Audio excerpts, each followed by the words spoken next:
Welcome back, my friends, to part 2 of the tricks interior designers use to beautify their spaces.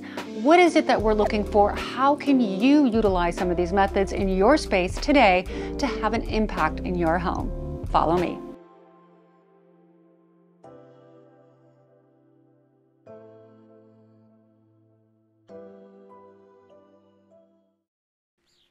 What I love to do at the moment is really focus on lighting. And I know that lighting is an integral part of interior design in a way that I'm going to show you that you can incorporate today, even without an electrician. Why not buy an architectural lamp that is going to have an impact in your home and float it? You can have a very simple home with absolutely nothing going on. You pop in this beautiful mid-century light and guess what? You're done. Lighting does not have to be expensive. You have so many resources today for lighting with so many online stores. There are too many for me to even name, but look at this living room. What makes this living room interesting? To me, it's the lighting. You've got 3 pendant lights that are very organic. They are very architectural in nature. They are very pleasing to the eye and they look good at different heights. They bring visual interest, especially if you have very, very tall ceilings. I have clients with very modern homes that have the 20-foot ceilings, and this is what we do. We bring in pendant lights of different heights, especially in a stairwell or in a tall living room, and it just brings the home together. In this case, you might need an electrician, but I had to show you this project that we completed, I want to say 6 months ago, where we dropped in pendant lights over the nightstands. Why do I love this? You've seen it before. The reason it works is that you are liberating your nightstand of clutter. You don't have to have the lamp on. You can easily access it with smart light bulbs that are not expensive. You can even find them on Amazon. And you can have your lighting, your ambient lighting, and your mood lighting, etc. in your bedroom right next to your nightstand. And doesn't it look great? In my opinion, it anchors the room.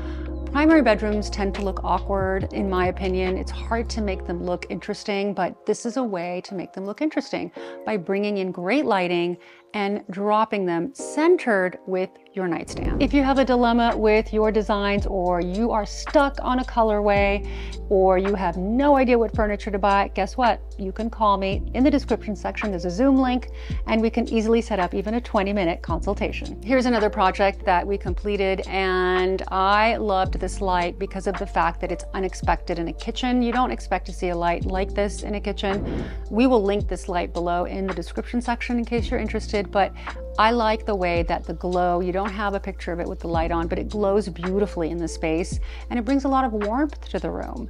And why not do something that is more interesting in a kitchen rather than the ubiquitous pendants we see, the 3 pendants we see everywhere? It's time to change it up. Here is the exact example I was speaking about earlier. This is a client's project we finished in Beverly Hills, and he has extremely tall ceilings, and it was impossible with vast open spaces. So a lot of you have that, where you've got one giant room, which is your living room, your kitchen, your den, your office, everything in one. And how do you define a space in that kind of open area? Well, you drop in a very interesting chandelier. This light that we put in is a Gabrielle Scott. It is stunning. Not everyone can afford Gabrielle Scott. I get it, but there are so many examples of this kind of sort of caterpillar-like lighting that is on the market. You can certainly find one, and then you can create division within a very large room in a way that is simple, architectural, and very fun. The next example, guess what, guys? It's my project as well. I think today's Nina's great day, or today is a day where we love to plug ourselves. Anyway, didn't do it on purpose, or maybe I did. Anyhow, this is a home that we also finished in Beverly Hills that has lots of elements that really work, in my opinion. Now, we have the layering effect, which we saw in part 1 of this video. By the way, if you didn't see part 1 of this video, I'm going to link it right here for you guys to check out. It has some incredible tips as to how to really beautify your space. Check out my favorite lights here. This is one of my favorite pendants that I have sourced for a client because they are really original. They're mid-century-esque. There are lots of dupes of these. These were very expensive, but you can certainly get this look. And what's great about them is that you can move them literally with your hand and make them work for you. Remember, design is about not only beautifying your space, but doing things that make your life really easy and wonderful and helpful. So if you want to turn on your light and you want to focus your pendant or your sconce onto your book or whatever, you can do so by moving these pendant lights. Would you believe the next example is mine as well? So I think my assistant loves me and she sourced all these great images for me, so I love her too. So this is a great example of why lighting can change your space. This kitchen went viral on TikTok, and it was one of the most interesting projects because we wanted to do something that was impactful when it came to the lighting. So we picked the absolute largest light we could find and dropped it right above the island in one of the areas of the island, not the center, not far to the right, but far to the left to balance the protruding island seating area. So again, it's about creating the triangle. It's about your eye seeing an entire room all at once versus a room that is all low or all high that doesn't have the different heights. This is what makes a great project work, is when you really pay attention to the different heights of the materials and the products that are in it, and you can definitely do this with lighting. This example makes me want to redo every room in my house. I love this example. I love the light that's in here. Again, it's an exaggerated light, just as we saw in my viral kitchen. And it's got the layering effect. It's got the porthole windows into the door. You can create this, guys. I've literally created portholes out of nothing. We just we carve out a hole. We have the carpenter carve out a hole, and then we have a metal maker make the outline of the hole so that it comes together. You can do this. This is fun. This is interesting, and this is visually very creative. Original art is critically important to a home, no matter what.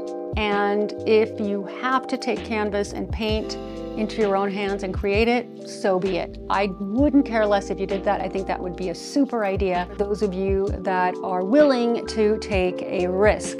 But if not, you can certainly hire a student from a local art school to do something interesting for you. Art can be anything. It could just be brush strokes, it could be dots. Look at this beautiful home. The reason this home comes together is for a variety of reasons. I mean, look, if we all had, 10-foot windows, we'd be golden. But I wanted to highlight the fact that you've got this great piece of art, oversized. By the way, speaking of oversized art, did you guys see my new piece here? This is my favorite of all my pieces in my house. Well, they're like children. I love them all equally, I should say, but this is new, and it's a painting of Kate Moss, but onto original art. So this photo works because of the fact that you're bringing original art, and even if you have to draw dots on a canvas, as you guys know, some very important artists have done so, you can create it and make it look fabulous. This also speaks deeply to my heart. I love the fact that this is more of a traditional home, and then you have a very modern piece of art at the very end of the corridor. It's a focal point. You could recreate this. I'm not saying that this art is inexpensive, but I'm saying you can certainly paint circles on canvas or on paper and put it up. Why not? Do things that are creative, make your home beautiful, make people wowed when they come over, or wow yourself. That's really what it's about. And if you can't commit to modern art or art of any kind that's original, you can lean it. Leaning art is another great example of what makes a room look wonderful, and you're not committed to it. You can have a student paint a canvas, you lean it on a wall, you lean it on a shelf. You can go to IKEA, get a shelf, put it up, and lean some art next to it. Do it in a kitchen, do it in a living room, and you're gonna see how good it looks. Another great example is if you have dark walls everywhere, you can pop in lighter colored art, get a white piece of canvas, draw a black blurb on it for all I care, or go to eBay or go to Cherish, go to any one of these sites where you can source original art from students or just from artists, or support your local artists in your area by going to exhibitions. And we have a beautiful exhibition in Beverly Hills along the sidewalk. I think they call it the Art Walk, twice a year, where you can get things that are actually quite reasonable. My last example is one of my favorite. This also kind of went viral on TikTok. I talked about it briefly for a few seconds. How do you make a space for very little money look very expensive and high-end? Well, the answer is at Home Depot, guys. Yes, it is, or Lowe's, or your local garden store. It's called Pebbles. The smaller, the better, in my opinion. And what you do is you have an outdoor area, you want to create Provence, here you go. You don't have to pour concrete. You just want to make sure you put a stabilizer underneath. We do this all the time in my projects. Those of you who are not new to this channel know how much I love pebbles, and I believe you also agree with me about how great this looks. Throw pebbles, throw some uniform plants. I love the uniformity and the geometry of this particular photo, which is why I wanted to show it to you. If you don't know how to do anything with your garden, which it took me a while to really get to understand how to do landscape design. I'm not a landscape architect, so I would recommend that you hire one if you have a big landscape project. But my best takeaway is if you don't know what to do, just place things geometrically of the same species. In this garden, they didn't know what to do, right? Or it looks great. Just keep the same plant in the same little areas, or do rows of plants that are of similar kind. So this is a great way to do it. And then throw pebbles. Don't forget the pebbles, guys. Here's another easy, great way to incorporate pebbles into your garden. I know you guys have lots of outdoor space, especially those that live, outside of the city. And how difficult is this? Create a pathway even on the side of your home.